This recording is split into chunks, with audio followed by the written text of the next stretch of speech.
அனைவருக்கும் வணக்கம். அருள் astro TV நேயர்களுக்கு வணக்கம், வாழ்த்துக்கள். நான் உங்கள் ஜோதிடர் ஆற்காடு ராம்குமார், ஆற்காடு ஸ்ரீ சக்தி ஜோதிடத்திலிருந்து. இன்றைக்கி இந்த சீரீஸில் கிரகங்களில் தசை வரிசை பயணம் அப்படின்னு பார்க்கக்கூடிய நட்சத்திரம் 14வதாக உள்ள நட்சத்திரம். இந்த நட்சத்திரம் சித்திரை நட்சத்திரம்.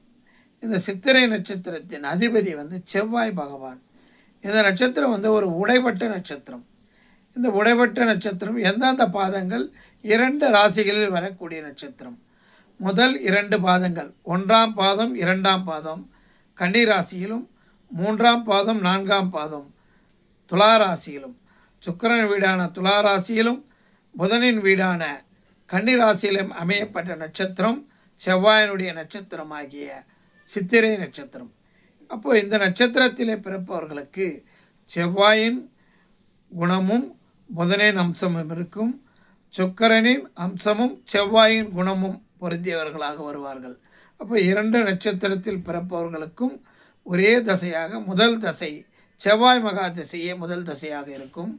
அடுத்த தசையாக ராகு மகா திசை அமையும். ராகு மகா திசை 18 ஆண்டுகள், செவ்வாய் மகா திசை 7 ஆண்டுகள் அமையப்பெற்றவர்கள். அடுத்த தசையாக குருமகா திசை, ராகு மகா திசைக்கு பிறகு குருமகா திசை அமையப்பெற்றவர்கள் 16 ஆண்டுகள். அதன் பிறகு சனி மகா திசை 19 ஆண்டுகளும், அதன் பிறகு புதன் மகா திசை 17 ஆண்டுகளும், அதன் பிறகு கேது மகா திசை 7 ஆண்டுகளும், அதன் பிறகு சுக்கிர மகா திசை 20 ஆண்டுகளும், அதன் பிறகு சூரிய மகா திசை 6 ஆண்டுகளும், அதன் பிறகு சந்திரமகா திசை 10 ஆண்டுகளுமாக இப்படி அவர்களுடைய தசை வரிசை பயணம் அமையும்.